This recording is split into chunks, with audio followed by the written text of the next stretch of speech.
আজকে তোমাদের সাথে আর আমার মায়ের রান্না নয়, আমার নিজের রান্না শেয়ার করব। আলু দিয়ে খাসি মাংসের ঝোল। প্রথমে করা সর্ষের তেল দিয়ে পেঁয়াজগুলোকে বেরেস্তার মতো ভালো করে ভেজে নিয়ে এটাকে তুলে রেখেছি। এটা কিন্তু পরে একটু পেস্ট করে নিয়ে আমি মাংসে ব্যবহার করব।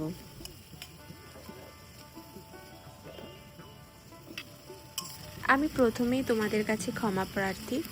রান্নার সাথে সাথে ভিডিও করার সময় আমি কিছু ভিডিও ক্লিপ মিস করে যাই, আর এখন আমার হাতে কোনো উপায় নেই। তাই যদি তোমাদের ভিডিওর কোনো জায়গা বুঝতে অসুবিধা হয়, প্লিজ কমেন্ট করে জানিও, আমি কিন্তু সেখানে তোমাদের রিপ্লাই দেব। আগে থেকেই পরিষ্কার করে ধুয়ে জল ঝরিয়ে আলুগুলোকে কেটে রাখা ছিল।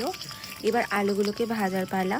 আমি কিন্তু এখানে মিডিয়াম টু হাই আঁচে আলুগুলোকে ভেজেছি। ওপর থেকে একটা গোল্ডেন ব্রাউন কালার বলতে পারো আসা অবধি। এতে কিন্তু নুন আর হলুদ আমি অ্যাড করেছি।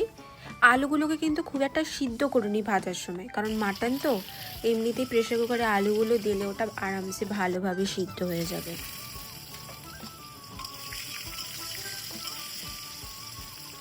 আলুগুলোকে ভেজে তুলে নেওয়ার পর ওই একই তেলের মধ্যে গোটা গরম মশলা আর তেজপাতা দিয়ে ফোড়ন দিয়েছি। পেঁয়াজটা ভাজার পর একসাথেই আদা রসুনের পেস্টটা দিয়ে দিলাম। এরপর কিছুটা পেঁয়াজ আমি কাঁচা আরও রেখে দিয়েছিলাম, যেটা একসাথে মাটনের সাথেই আমি দিয়ে দিয়েছি এর মধ্যে।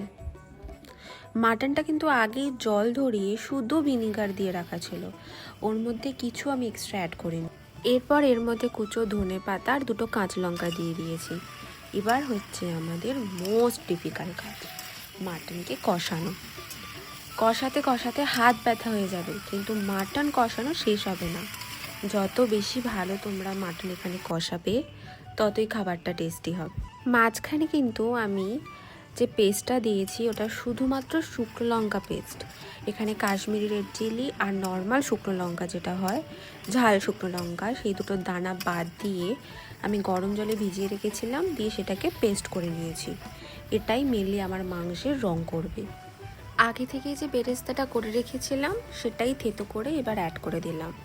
সাথে কুচো টমেটো আর হলুদ গুঁড়ো, ধনে গুঁড়ো, জিরে গুঁড়ো, যে মশলাগুলো দেওয়ার ছিল সেগুলো এই সময় অ্যাড করে দিলাম। আবার কিন্তু কষাতে হবে। কষানো কিন্তু এখনও বন্ধ করলে চলবে না, হাত চালিয়ে যেতেই হবে। তাই আমিও তাই করলাম। এখন আমি বেশ কিছুক্ষণ ধরে মাংসটাকে মিডিয়াম আঁচে কষাতেই থাকলাম। রঙটাও দেখবেন অনেকটা চেঞ্জ হয়ে যাবে, আর মাংসতে ভালোভাবে মশলাপাতিগুলো মিশে যাবে। আর গন্ধটাও তো বুঝতে পারবেন, বেশ সুন্দর গন্ধ ছাড়ছে কিন্তু অলরেডি। এবার কিন্তু আমরা চলে এসেছি শেষ পর্বে। হাত ব্যথা হয়ে গেছে কষাতে কষাতে। চলো, এবার আমাদের প্রেসার কুকার মহাশয়কে দরকার। এবার প্রেসার কুকারে কষানো মাংসটাকে আমি ঢেলে এর মধ্যে না অল্প সামান্য ব্রাউন সুগার অ্যাড করেছি। তোমরা কষানোর সময় চিনি অ্যাড করতে পারো, আমি আসলে ভুলে গেছিলাম তাই এখন অ্যাড করলাম। এই যে প্রথমে বলেছিলাম আমি ব্লান্ডার করেছি ভিডিও বানাতে, এটাও তার একটা নিদর্শন। আমি না গরম জলটা দেওয়ার সময় রেকর্ড করতেই ভুলে গেছি। তোমরা কিন্তু পরিমাণ মতো গরম জল দিও, না হলে মাংস পুড়ে যাবে। প্রেসার কুকারে এবার সিটি দেওয়ার পালা। তার আগে আমি স্বাদ মতো নুন আর ধনেপাতা কুচি দিয়ে প্রেসার কুকারটাকে লাগিয়ে দিলাম। এবার কিন্তু আমরা ভুলে যাব যে মাংস বসিয়েছি। পাক্কা আধ ঘন্টা, আমি তো 30 মিনিট থেকে 40 মিনিট পর খুলেছি। মিডিয়াম আঁচে 4 থেকে 5টা সিটি, আর তারপরে 15 মিনিট মতো স্লো আঁচে রেখে দিয়েছি। তোমরাও তাই করো, মাংসের কোয়ালিটির উপর এটা ডিপেন্ড করে। অনেক দিন পর রান্না করেছি আর ভিডিওটাও আপলোড করেছি। আশা করি রান্নাটা তোমাদের সকলেরই ভালো লাগবে। যদি নাও লাগে আমাকে জানিও, ভিডিওর ভুল ত্রুটিগুলো ধরিয়ে দিও। আর এভাবেই পাশে থেকো সবসময়। Thank you.